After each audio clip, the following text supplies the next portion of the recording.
முதல் பரிசு பெறுபவர் ரதியா சுனில்குமார். ரதியா சுனில்குமார்.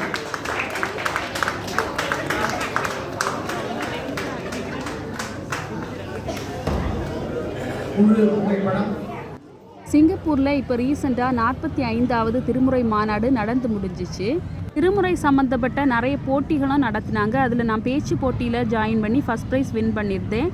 இது ருத்ரகாளி அம்மன் கோயிலில் தான் நடந்துச்சு. 3 டேஸாக நடந்த இந்த மாநாட்டில் பேச்சு போட்டி அண்ட் திருமுறை ஓதும் போட்டியில் ஃபஸ்ட் ப்ரைஸ் வின் பண்ணவங்கள அகெயின் பெர்ஃபார்ம் பண்ண சொல்லியிருந்தாங்க. அது சிங்கப்பூரில் இருக்கிற எலாங் சிவன் கோயிலில் நடந்துச்சு. அடுத்ததாக திருமுறை பேச்சு போட்டியில் ஓபன் கேட்டகரியில் ராஜா சாமிக்குமார் அவர்கள் முதல் பரிசு வென்றார். அவர் வீரமாகாளியம்மன் கோயிலை சேர்ந்தவர். அவர் இப்பொழுது உடல், உள்ளம், சித்தம் அனைத்திற்கும் இந்திய வாழ்வை திருவருளை பற்றி உரையாட உள்ளார். அவரை அன்புடன் மேடைக்கு அழைக்கிறோம். நமச்சிவாய வாழ்க, நாதன் தாழ் வாழ்க, இமை பொழுதும் என் நெஞ்சில் நீங்காதான் தாழ் வாழ்க. ஆண்டோரே, அவையோரே, சான்றோரே, சாதித்து பிறந்த மாணவ செல்வங்களே, உங்கள் அனைவருக்கும் அன்பார்ந்த வணக்கம். பேசுதல் என்பது அடிப்படை திறன், பேச்சாற்றல் என்பது உயர்நிலை திறன். அந்த பேச்சாற்றலை திருமுறை கற்கும் மாணவர்கள் வளர்த்துக் கொள்ளும் விதமாக இப்போட்டியை ஏற்பாடு செய்த திருமுறை போட்டிகள் மற்றும் ஏற்பாட்டு குழுவிற்கு நன்றி கூறி என் உரையை தொடங்குகின்றேன். நான் இங்கு பேச எடுத்துக்கொண்ட தலைப்பு உடல், உள்ளம், சித்தம் அனைத்திற்கும் இன்றைய வாழ்வில் திருமுறைகள். உலக மதங்களில் மிகவும் தொன்மையானது இந்து மதம். சுமார் 5000 ஆண்டுகளுக்கு முன்பே தோன்றிய இந்து மதம் முதலில் சைவ சமயம் என்றே விளங்கி வந்தது. சிவபெருமானை முழுமுதற் கடவுளாக வணங்கும் சமயமே சைவ சமயம். உலகில் மிகவும் பழமையான, அதாவது கிமு 1500 முதல் 2500க்கும் இடைப்பட்ட காலத்தில் சிறந்து விளங்கிய சிந்து சமவெளி நாகரிகத்தின் போதே மக்கள் சிவலிங்கத்தை வழிபாடு செய்து சைவ சமயத்தில் சிறப்புற்று விளங்கியது ஹரப்பா, மொஹஞ்சதாரோ அகழ்வாராய்ச்சிகளின் மூலம் நமக்கு தெரிய வருகின்றது. கடவுள் ஆதி மந்தமும் மற்றவர், அளவற்ற அன்பு மாற்றலும் உடையவர், அனைத்து உயிர்களிடம் உறைந்திருப்பவர் என்றும் இப்பிறவியில் அறவாழ் வாழ்ந்து இறைவனை இடைவிடாது தொழுதால் மறுபிறப்பு இல்லாத முக்தி என்னும் மோட்ச நிலையை அடையலாம் என்றும் சைவ சமயம் உறுதியாக நம்புகிறது. இதற்கு உறுதுணையாக இருப்பவை திருமுறைகள். திருமுறை என்னும் சொல் நிலையான முக்தி செல்வத்தை எளிதாக அடைவதற்கு உதவும் நூல் என பொருள்படும். இந்த திருமுறைகள் சிவபெருமானால் ஆட்கொள்ளப்பட்டு அவரது கருணை வெள்ளத்தில் மூழ்கி திளைத்த அருளாளர்கள் தாம் பெற்ற இன்பத்தை நாமும் பெறுதல் வேண்டும் என்ற உயரிய நோக்கத்துடன் அருளப்பட்டவை. அப்பர், சுந்தரர், மாணிக்கவாசகர், திருஞான சம்பந்தர் போன்ற 27 அருட்சான்றர்களால் அருளப்பட்டு சைவநெறி கருவூலமான 12 திருமுறைகள் உலக வாழ்க்கைக்கு வேண்டிய அனைத்து நன்மைகளையும் எளிதாக அடைவதற்கு வழிகாட்டுகின்றன. திருமுறைகள் என்பவை தேவாரம், திருவாசகம், திருவிசைப்பா, திருப்பல்லாண்டு, திருக்கோவை, பெரிய புராணம் என 18,280 பாடல்களை உள்ளடக்கிய 12 நூல்களின் தொகுப்பு ஆகும்.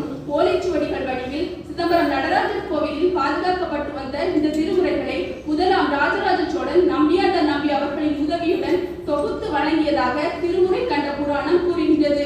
நாம் அன்றாட வாழ்வில் எதிர்கொள்ளும் பிரச்சனைகள், எதிர்பாராமல் ஏற்படும் இன்னல்கள் போன்றவற்றிலிருந்து விடுபட்டு இடர்களை நீக்கி இன்பமுடன் வாழ இறைவனிடம் முறையிட எளிய வழிமுறைகளை காட்டுவதே இந்த திருமுறைகள். உதாரணமாக கூச்சாயினவாரி என்னும் பதிகத்தை பாடி அப்பர் பெருமான் சூளை நோயிலிருந்து குணமானது, மந்திரமாவது நீர் என்னும் பதிகத்தை திருஞான சம்பந்தர் பாடி மதுரை மன்னன் பூன்பாண்டியனது வெப்பு நோயை நீக்க செய்தது, திருநாவுக்கரசரை சமணர்கள் கற்றூணில் கட்டி கடலில் வீசிய போது சொற்றுணை வேதியன் என்னும் பதிகத்தை பாடி நற்றுணையாவது நமச்சிவாயவே என கல்லை கடலில் நிலத்து செய்தது போன்ற மெய் சிலக்க வைக்கும் அற்புதங்கள் திருமுறை பாடல்களின் பெருமைகளை நமக்கு எடுத்துரைக்கின்றன. இதனையே திருஞான சம்பந்தர் 3ஆம் திருமுறையில் மருந்து வேண்டில் இவை, மந்திரங்கள் இவை, புரிந்து கேட்கப்படும் புண்ணியங்கள் இவை என்று குறிப்பிட்டுள்ளார். சைவநெறி கருவூலமான 12 திருமுறைகளை ஒன்றிய சிந்தையராய் ஓதி வருபவர் இகவர நன்மைகளை எளிதில் பெறுவர் என்பது சின்னம். இன்று விஞ்ஞானம் மிகவும் வளர்ந்துவிட்டது, வசதிகளும் வாய்ப்புகளும் பெருகிவிட்டன. ஆனால் மனிதர்கள் நிம்மதியும் மகிழ்ச்சியும் பெருகி இருக்கிறதா என்று கேட்டால் அவ்வளவாக இல்லை என்பதே உண்மை. வாழ்க்கை என்பது ஒரு புனித பயணம். அதில் பயணியாய் வந்த நம்மை கிடப்பதற்கும் திசை திருப்பதற்கும் பல சாத்தியக்கூறுகள் உள்ளன. ஆசை, பற்று போன்ற பல விஷயங்கள் ஒரு வலையாய் பின்னி நம்மை சிக்க வைக்க பார்க்கின்றன என்பதை உணரும் மனிதனுக்கு மருந்தாகவும் வழியாகவும் திருமுறைகள் அமைகின்றன. திருமுறைகளை கற்கும் போது மனம் துன்பம் தரும் உலக பொருட்களில் இருந்து விலகி இன்பம் தரும் இறைவன் மேல் சென்று விடுகின்றது. மன மகிழ்ச்சியாக இருக்கும் போது உடல் ஆரோக்கியம் வருகின்றது.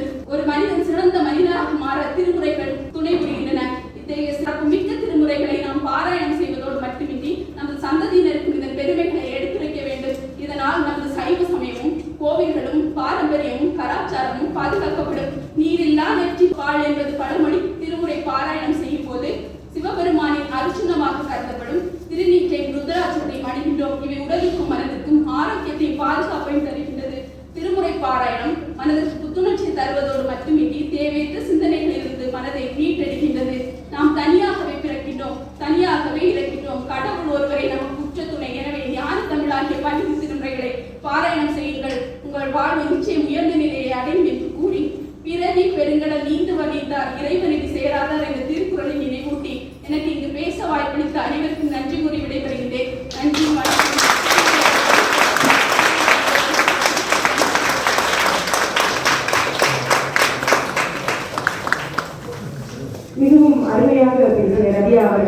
பாராட்டுகளை தெரிவித்துக் கொள்வோம்.